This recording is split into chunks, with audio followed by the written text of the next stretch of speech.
So let us look into the word of God into Psalm 105 and verse 4. Let us read from Psalm 105 and verse 4. Hallelujah. What does the word of God says clearly in Psalm 105 and verse 4? Seek the Lord and his strength, seek his face evermore. There are three things what the word of God says here. Seek the Lord and his strength, seek his face evermore. Hallelujah. The Bible says that we need to seek the Lord and his strength and seek his face evermore. Amen. In other words, it says seek his presence evermore. Hallelujah. Amen. Because in this last days, what is required in the body of Christ is presence. His presence is required in our lives.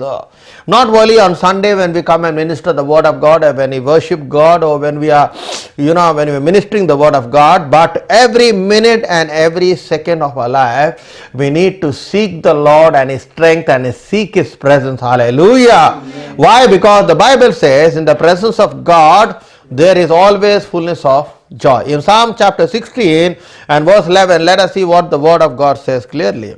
In Psalm 16 and verse 11, hallelujah. You will show me the path of life, and in your presence there is fullness of joy. At your right hand are pleasures forevermore. It says, in your presence there is fullness of joy. When you come into the presence of God, no matter you may be sorrowful, no matter you may be heartbroken, but when you come into the presence of God, what happens? God gives you joy. And joy is none other than the fruit of the Spirit. Hallelujah. So he says, in the presence of God, there is always a fullness of joy. Hallelujah. When the Holy Spirit touches you, what happens? Whatever burden is inside your heart, whatever grief you may be having in your heart, God gives you joy. Hallelujah. That's why seeking the presence of God, especially in the last days, is very much important for you to know what is the will of God in your life. Amen. You see clearly, if you look into Isaiah chapter 50 and verse 4, let us see what the word of God says clearly. In Isaiah chapter 50 and verse 4, the Lord God has given me the tongue of the learned, that I should know how to speak a word in season to him who is weary. Is awake me in the morning, my morning awakes my ear to hear has the learned. Hallelujah. What he says, he give me the tongue of a learned, that I should know how to speak a word in season to him who is weary. He awakes me morning by morning. He awakes my ear to hear as a learned, to hear from him. Amen. Understand clearly? To hear from who? To hear from God. Hallelujah. Because when you call him, the Bible says in Jeremiah chapter 29 and verse 13, if you see what the word of God says clearly. Let us see in Jeremiah chapter 29 and verse 13. And you will seek me and find me when you search me with all your heart. Hallelujah. When you will seek me and find me, when you search me with all your hearts, that's what the Bible says, that's what the word of God is telling. Amen. So how do we must seek the Lord? We must seek it from our heart. Amen. You see clearly. And that's why when you start seeking the Lord, the presence of God starts coming inside you. Now I always say something, as a New Testament believer, the presence of God is within us. Why? Because the Holy Spirit is dwelling inside us, and therefore we carry the presence of God. Hallelujah. It's only sin. It's only sin. When sin is dwelling inside you, the presence of God will leave. You see, that's what happened when sin entered into who? When who sinned against God? It was Adam and Eve. When they sinned against God, what happened? The word of God says that they departed from the presence of God. Let us look into Genesis chapter 3 verse 8 and 9. Genesis chapter 3 verse, and they heard the sound of the Lord God walking in the garden in the cool of the day, and Adam and his wife hid themselves from the presence of the Lord God among the trees of the garden. Next verse. Then the Lord God called to Adam and said to him, where are you? Clearly. So here we see that they hid from the presence of God. Hallelujah. But before that we see they were always in the presence of God. God used to daily speak to them. Every day he used to come and he used to minister to them. Amen. They could hear the voice of God very clearly.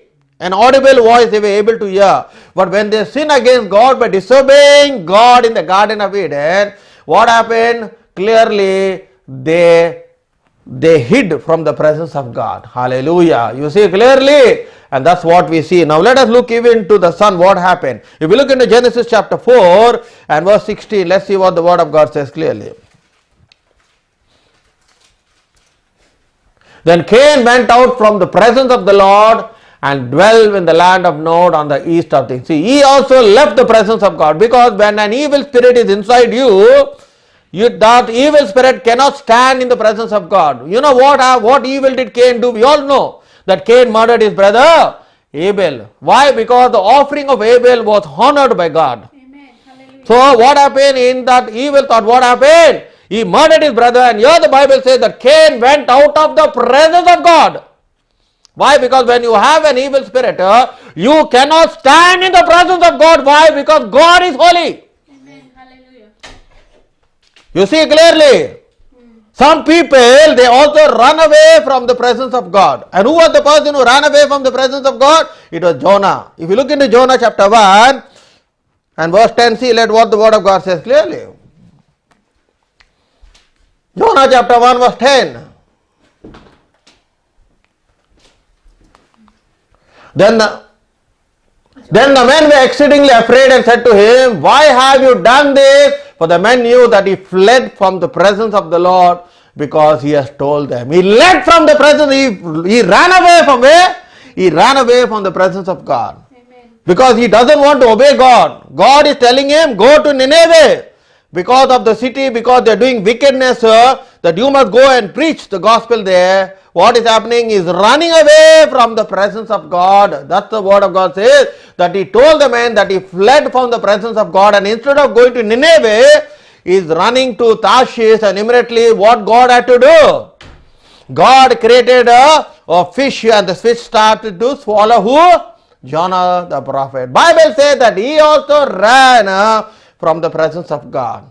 But there was a person who was in the presence of God when he slept and when he dreamt. Who was that person? We all know it is Jacob. We see that Jacob was totally tired and he went to sleep. And when he slept, what happened? He could see a dream of what? Angels ascending and descending on a ladder, clearly. In the next day morning, what happened clearly? What happened? That he woke up. He woke up, said, surely the presence of God is in this place. Surely the presence of God was in this place. And what happened clearly? We know that that place was called, he put oil upon a stone and he called the place called Bethel. Hallelujah. Which means a house of God. My brother and sister in Christ, he was just sleeping. He was tired. Jacob. But God was able to show him a dream, and he could see that the angel ascending and descending. And immediately we know that in the thing it says clearly that surely that this is the house of God. He could feel the presence of God. That's way he said that the presence of God is in this place. But whereas other people, as I said, Adam and Eve, when they sin against God, they hid themselves from the presence of God. We see in the life of Cain, what he did? He left the presence of God. We look at Jonah, what happened? Jonah is running away from the presence of God. My brother and sister in Christ, we should not run away from the presence of God. You see clearly, that's what we clearly see, my brother and sister in Christ. And that's what is important, that the presence of God is very much important in our lives. Because many people don't understand the presence of God. Presence of God is like a tangling experience of the power of God. Clearly, when we start praising God, when we start worshipping God, when we start reading the word of God, the presence of God starts filling. And how is the presence of God? We all know it is like a dark cloud. Hallelujah. And that's what we see in the night. The Bible says that in the daytime he led them by a cloud, a pillar of cloud, and in the night by a pillar of fire. Clearly the presence of God was so strong upon them, clearly, my brother and sister. And that's why clearly it's only sin inside you. When you have sin inside you, the presence of the Lord will leave you. Amen. Now a person who experienced the presence of God on daily basis was none other than King David. But when David sinned against God, what is he pleading in Psalm 51 verse 11? Let us see what the word of God says in Psalm 51 and verse 11.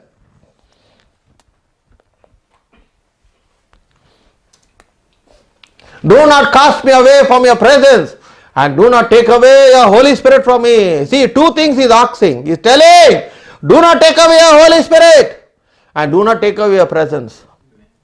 That means this person tasted the presence of God on daily basis. He knew. Amen. He knew the importance of the presence of God. But today people don't understand the importance of the presence. They do whatever they like.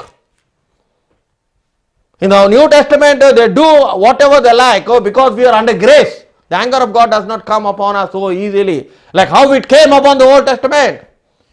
It came in the Old Testament. If you look into the book of Leviticus chapter 10, verse 1 and 2, let's see what happened to the sons of Aaron.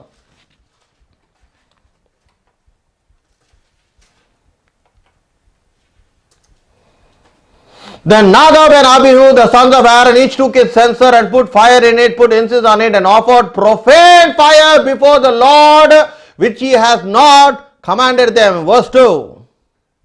So fire went out of the Lord and devoured them, and they died before the Lord. Hallelujah. So fire went out from the Lord, the presence of the Lord, the fire went, and both of them were killed before who you know? Before their own father Aaron. Why? Because they thought we can play with the presence of God. They offered what? Profane fire which God has not told them to do. They did. They thought, okay, no problem. God is asking for fire. No, any fire will work with God. No, because in the Old Testament, God gave particular specifications. And what he told to do, they had to do that. They could not add anything, they could not subtract or think, low, I can do this way, I can do that way, that way. But nowadays in the New Testament, you do however you like. Even if God tells you not to do, you still do, because we are under the grace of God. But in the Old Testament, if you disobey God, that's what happened. God never, they carried the anointing oil upon their heads. You know, they were anointed for priesthood. They belonged to the tribe of Levi. So they had to take instruction and they had to obey. But they said, okay, we just offered. You see clearly, carelessness and negligence, what happened, brought their death, and that's what the fire went out from the Lord and devoured them, and they died before the Lord. Hallelujah. You cannot joke with God, you cannot play with the presence of God in the Old Testament. I am telling you today, if you today, the Old Testament was still today, I think 3/4 of the world would already be finished. You know why? Because God is a holy God. Bible says in the Old Testament, He was a consuming fire. But nowadays you play with the presence of God, you do whatever in the presence of God, and you're thinking that you are pleasing God. You're not pleasing God, but you're pleasing man.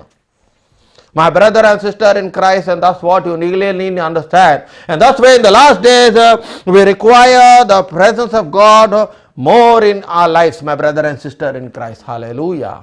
That's why when you go into the presence of God, what God will show you. Let me show you something. If you look into Jeremiah chapter 33 verse 3, see what the word of God says.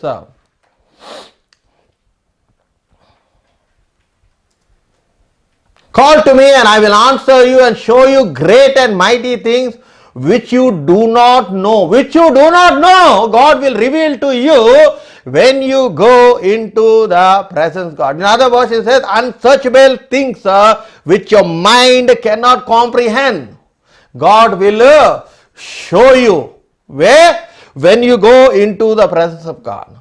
That's why I always say, even in the Old Testament, they always ran into the presence of God to get an answer from God. That's what I also, during the time of Daniel, we see that.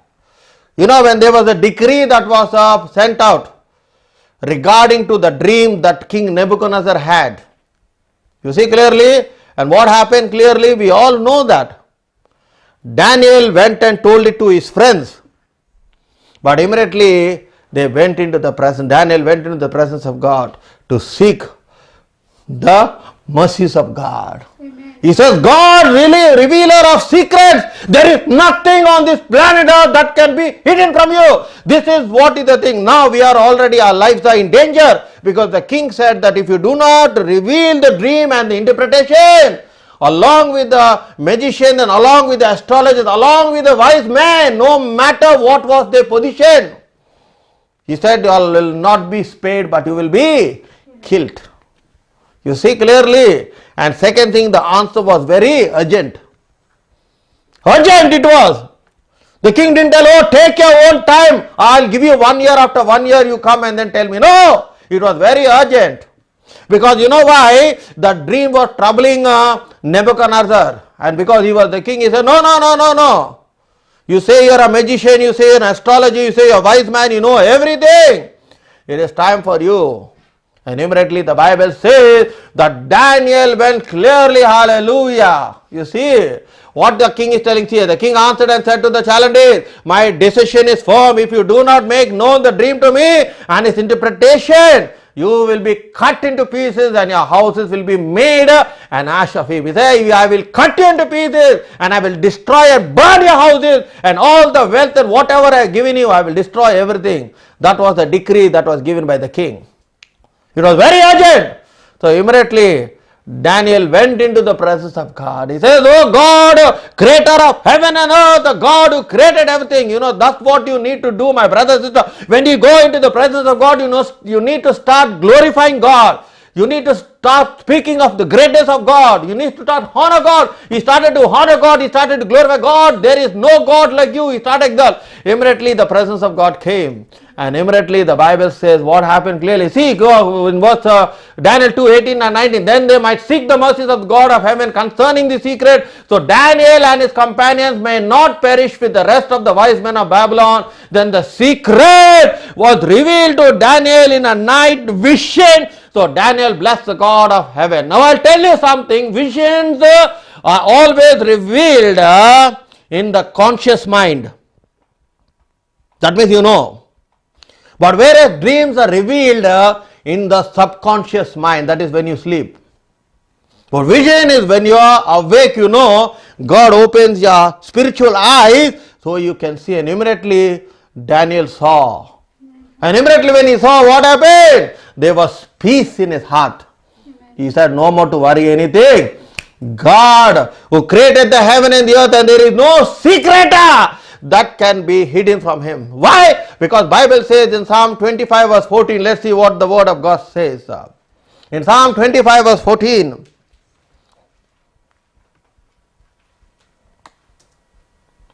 the secret of the Lord is with those who fear him, and he will show them his covenant. The secret of the Lord with those him. Amen. And immediately the secret was revealed to who? To Daniel. And next morning Daniel went and stood before the king. He said, oh King Nebuchadnezzar, this is your dream. The king was shocked. Because see clearly the king did not tell what is the dream. If he would have told the dream, they would have interpreted however they like. But here the king didn't tell. So first thing he told the dream. Not only did he tell the dream, he also told what is the interpretation of the dream. That's very difficult. You see, my brother and sister in Christ, if sometimes we will have visions or sometimes we will have dreams, you will tell people, they can tell you an interpretation, but we do not know whether the interpretation is correct or it is wrong.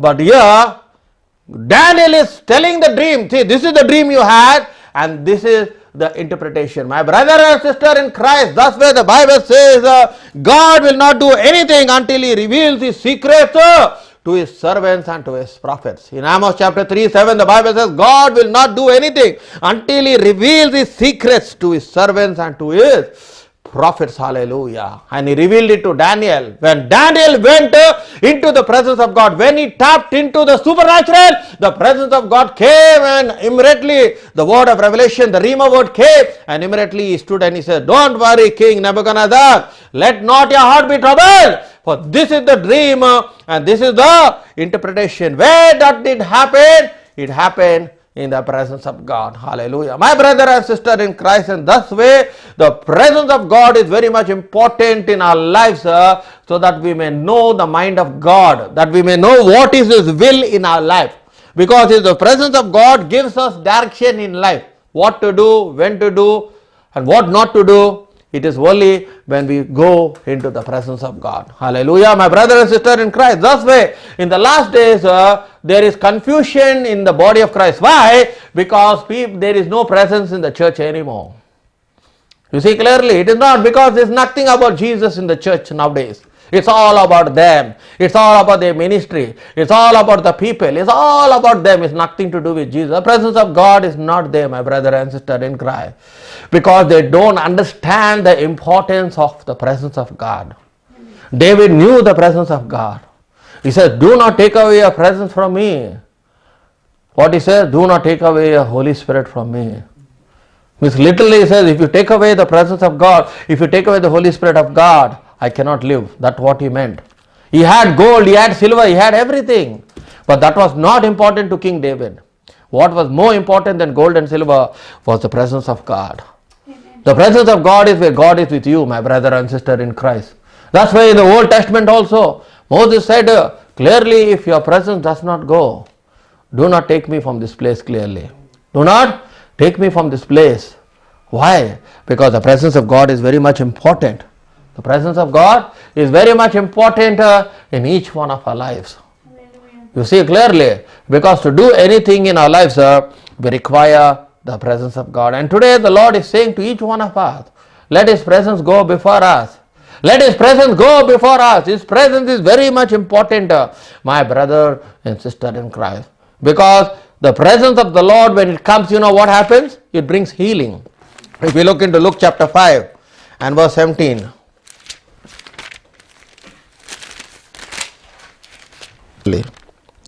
And it happened on a certain day, as he was teaching over there, the Pharisees and the teachers of the law sitting, who had come out of every town of Galilee, Judea and Jerusalem, and the power of the Lord was present. The power of the Lord was present to what? To heal them. The power of the Lord was present. But before that, where Jesus was, if you look in the same scripture, he was praying whole night. So when Jesus came, he came not alone. He came with the presence of God. And when the presence of God came, he didn't have to pray. Automatically the presence of God touched people and they started to get delivered and they started to get healed. Because the word of God says the power of God was there, was present to heal them. The presence of God. Thus way, whenever the presence of God comes, you know what happened? There is not only healing and miracle, there is always conviction. You may ask me how. We all know the story of Zacchaeus. He was the tax collector. He collected more than what he had to collect. He never expected that Jesus Christ will come to his house and dine with him. He never expected, because he knew that he was a tax collector and he was living an immoral life. He knew that he was a sinner. And he never expected that Jesus would come. But Jesus' way of understanding was entirely different. Because Jesus Christ came for sinners. He said, I came to save and seek the lost. So immediately when he went into Zacchaeus' house, immediately there was the presence of God came into the house, that Zacchaeus started to get convicted by the Holy Spirit. And he says, Lord, if I have taken one fold, I will return back fourfold. And immediately Jesus Christ said, for this is the son of Abraham. Salvation has come to this house. Jesus never told to Zacchaeus, oh Zacchaeus, I know you're a tax collector, you're a thief, you robbed all the people. Did he say those? Did he condemn? Did he criticize? No. He didn't say anything. He said, Zacchaeus, I'm coming to your house, I will dine with you. And immediately he came. The presence of God was so powerful that there was conviction in the heart of Zacchaeus. He immediately cried and he says, Lord, if I have taken one fold, I will return four. And immediately Jesus Christ says, salvation has come to this house, for he is the son of Abraham. The presence of God brings conviction in the church. That's why today we don't see conviction in the church, because the presence of God is not there. The glory of the Lord has left the place. Amen. You know what happened during the time of 1 Samuel? When Eli disobeyed God, the Bible says clearly, when the Ark of the Covenant was captured, the Bible says that the glory of the Lord departed from that place. You see clearly, my brother and sister in Christ. The presence of God departed from that place. When the Ark of the Covenant was captured. Amen. Why? Because of the disobedience of a priest called Eli. Instead of honoring God, what happened? He was kicking at the sacrifice of God. He was honoring his son. He was doing whatever he liked, disobeyed, till God had to speak to the prophet Samuel. He says, why are you kicking at my sacrifice? Why are you honoring your sons more than me? You're honoring your sons more than me. You're kicking at my sacrifice. Do you think that I will still be with you? Do you think my presence will be with you? For whoever honors me, I will honor. And immediately, we know down the road what happened. The Ark of the Covenant was captured by the Palestine. And when they came to know the Ark of the Covenant, the Bible says that the glory of the Lord departed from the place. Amen. It left. See, my brother and sister in Christ, we carry the presence of God. That's what happened even in the life of Samson. Samson was chosen by God. He was a Nazarite from his birth. The Lord promised his mother and said that no razor will come upon your son all the days of his long, for he has been dedicated for the Lord. But he played with the anointing upon his life. He played with the presence of God upon his life. He thought that God every minute and every second will always be with him. That's what many people say. Whatever I do in life, no problem. God is always there with me. We always think in that way. But the word of God says that Samson did not know that he departed from the Lord. He did not know that the presence of God left him. You see clearly, my brother and sister in Christ. Because when the presence of the Lord leaves you, you will not know. When the presence of the Lord leaves you, you will not know. But when you are being filled with the presence of God, you can feel it. You can feel the presence of God. But when the presence of God leaves you, you will not know. You know why?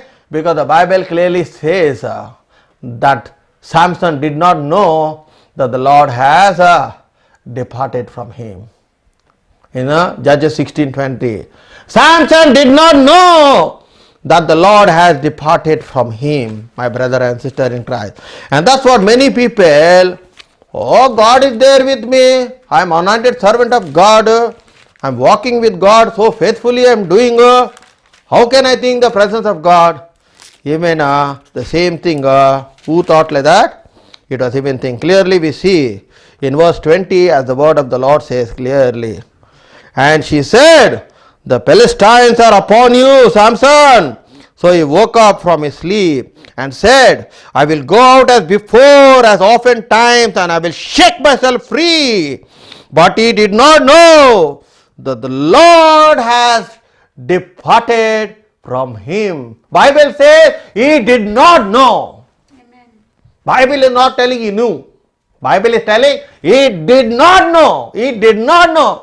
He said, these fellows are always coming. Not enough, I killed 1,000 people with the jawbone of a donkey. These stupid fellows, they have not learned their lesson. They are thinking of an ordinary fellow. Let me again do things to this fellow. Let me go and kill all these fellows. But Bible says he did not know. He did not know that the presence of the Lord left him. He did not know. And when the presence of the Lord leaves you, you know what happened? You become very vulnerable to the devil. The devil captures you. When the presence of God, I'll tell you today, if God takes away his presence from you, you cannot stand. I'm telling you. You cannot stand up the evil that will come upon you. It is only the presence of God that protects you. Amen. It is a wall of fire. Bible says clearly, Zechariah 2:5, it says, for my children shall be inhabited without a wall, for I will be a wall of fire around them. Now this wall of fire, it is not a physical fire, it's a spiritual fire which you cannot see, but the devil can see. So that's why when the presence of God is around you, the devil will never dare to touch you. It's like when you know there is fire in a place, do you dare to put your finger inside that? Why? Because you know you will get burnt. That is an ordinary physical fire. But a spiritual fire which you cannot see. Bible says, Zechariah 2:5, you can read the word of God. He says, for my children shall be inhabited, or Jerusalem shall be inhabited without a wall, for I will be a wall of fire around them. And that's the way even we see in the Old Testament when God was leading them into the wilderness, that it was the fire that protected the children of Israel. Amen. Hallelujah. Not only from the enemy, but also from the wild animals. Because they were in the wilderness, they were in the forest. They could have been killed by any of the animals. But there was protection. So the presence of God went with them, not for 1 day, 2 days, 3 days. 40 years, the Bible clearly says, my brother and sister in Christ. 40 years, the presence of God. But we do not know how many years the presence of God is with us. But Bible's record for 40 years, His presence went with them day and night, day and night, day and night, day and night for 40 years. Till God brought them into the promised land. My brother and sister in Christ, what do we understand by that? We understand, especially we are living in the most dangerous time. And we know clearly, looking at the signs at what is happening in the present world, one thing must come to your mind, that the coming of a Lord and a Savior Jesus Christ. And that's what today the Lord is saying, that you need to seek my face and my strength. Hallelujah. You must seek me with all your heart. Clearly Bible says. And that's what it is. We need to seek His presence every minute and every second. I always say, as the New Testament believer, that we all carry the presence of God. Why? Because the Holy Spirit is not above us, it was inside us. It's inside. That's what Jesus Christ said. It shall abide in you, and it shall be with you, and it shall lead you into all truth. Hallelujah. So when we are in the presence of God, is that way we can get an answer to every pray. Hallelujah. That's why the presence of God is very much important. In the Old Testament also we see that the prophets who were chosen by God, they went into the presence of God to inquire from God, and God gave them the answer. Where they went? They went into the presence of God, and directly God started to speak and minister to them. Is the same God yesterday, today, forever, who does not change, is the same God who's ready to speak to you and me when we go into the presence of God. That's what in Hebrew chapter 1 verse 1 the word of God says. In the last days that God has been speaking to His prophets, but in the last days He is going to speak through each one of us, my brother. Amen. Each one of us. God doesn't differentiate. But whereas in the Old Testament, He spoke only to particular people who were assigned.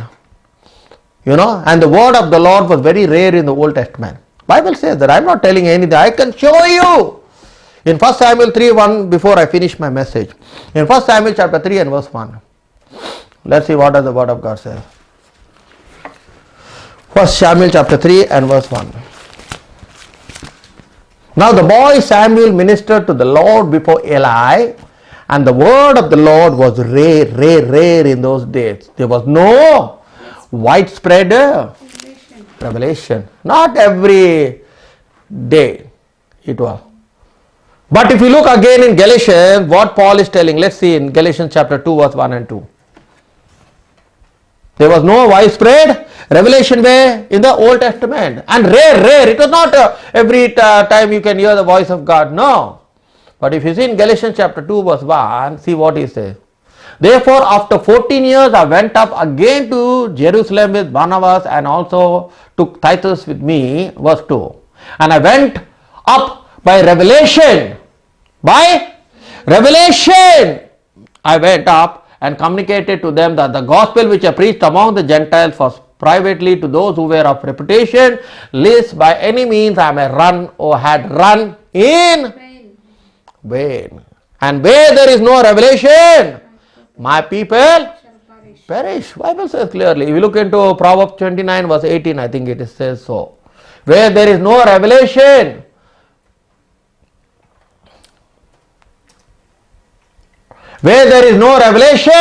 the people cast off restraint, but happy is he who keeps the law. There is no revelation, my people perish. In other words, it says, it perishes where there is no revelation. And that's where Saul did not have any more revelation when he disobeyed God. Saul is not of the New Testament Saul, King Saul. He says that the Lord did not communicate with him anymore. So where did this boy is going? Where this king is going? He is running back to witchcraft. That's what today many people, when they disobey God, when they sin in God, God does not speak to them. They go in search of different sources to get an answer. Where they go? They go to witch doctors. I am speaking of Christians, I am not speaking of unbelievers. When they disobey God, God once upon a time was speaking to them. When they disobey God, when they sin against God, the presence of God and God stops speaking to them. You know what they do? They want to know what's going to happen. They will go to witch doctors, they will go to other people to inquire. And that's what King Saul also did. Where did he go? He went in search for a medium. In the 28th or 29th chapter of 1 Samuel, it says clearly. And immediately that medium said, what is his future? He says, tomorrow by this time, you and your sons, they will be killed when you all will be fighting a battle against the Palestine. Exactly what she said. What she said, it came to pass. Bible says clearly. Why? Because he forsook the Lord, because he disobeyed the God. Bible says what happened, what left him? The Holy Spirit left him. The Spirit of God left him clearly. You see clearly. See, now Samuel said to Saul, why have you disturbed me by bringing me up? And Saul answered, I am deeply distressed, for the Philistines make war against me, and God has departed from me and does not answer me anymore, neither by prophets nor by dreams. Therefore I have called you, that you may reveal to me what I should do. Now see, that is the same story with many Christians today. What is telling us here? The Lord God departed from me and does not answer me anymore, neither by prophets. That means prophets used to come and tell him. Because it was the same prophet Samuel came and told him that the Lord has chosen you from the tribe of Benjamin, that you to be king. So he says, God is no more speaking to me through the prophets of the dream. So that's way I have come to you. He is telling to that medium. He is telling to that witch doctor. What he is telling? I have come to you because God is no more speaking. So now many people, oh, God is not speaking. God is not speaking. I want to know what God is speaking. I don't speak. So what they will do, someone will come in between, agents, devil has agents. He says, oh, God is, don't worry, you come there. I will tell you to a witch doctor, he will tell you a whole story. And that fellow will tell you. See exactly what he told. And exactly what he told, next day by this time, you will be killed and your sons and you finish. It happened. They were killed in the war. Bible clearly says, my brother and sister. But where did the revelation come from? That revelation came from the devil. What I am trying to tell you today. That's how many people today they deceive through witchcraft. Why? Because the witchcraft can also tell about you. He told. And it happened. My brother and sister in Christ, that's why it's rather for you to obey the voice of God. That's why the Bible says obedience is better than sacrifice and rebellion is equal to witchcraft. He wanted to sacrifice. He wanted to give the best of rams. He says, God, I know you like sacrifice. Let me bring the best of rams, the fat and everything, that you will be excited. Because God accepted sacrifices. That's what we see, that when in the Bible, that when Abel offered a better sacrifice, it was accepted by God. So he thought, oh, let me do that. But God said, no, I didn't tell you about sacrifice. What I told you do. Means what is the meaning of that? You must do what God tells you to do and don't do what God does not tell you to do. So finally what happened? The Spirit of God departed from him. He says, God is no more speaking through prophets or by dreams. And that's where I have come to you. So many people, I've seen people, Christians, they will come into the presence of God and they say, if you have the gift of prophecy, oh brother, oh sister, I just want to know what God is revealing to you. And suppose they know that the person, God does not speak or reveal anything, the same people, they will go to witch doctors to know the solution for their problem. Hallelujah. I'll tell you something, my brother and sister in Christ. That's where we require the presence of God. For the presence of God to operate in our lives, we need to walk in obedience to the Holy Spirit. So when you are obedient to the thing, even everyone makes mistakes, everyone is a sinner, no one is righteous, no one is holy. But when you know you make a mistake, it's always good to go into the presence of God and repent of that sin. Hallelujah. And God who is merciful, God who is forgiving, He will forgive you of the thing and He will restore you back. Hallelujah.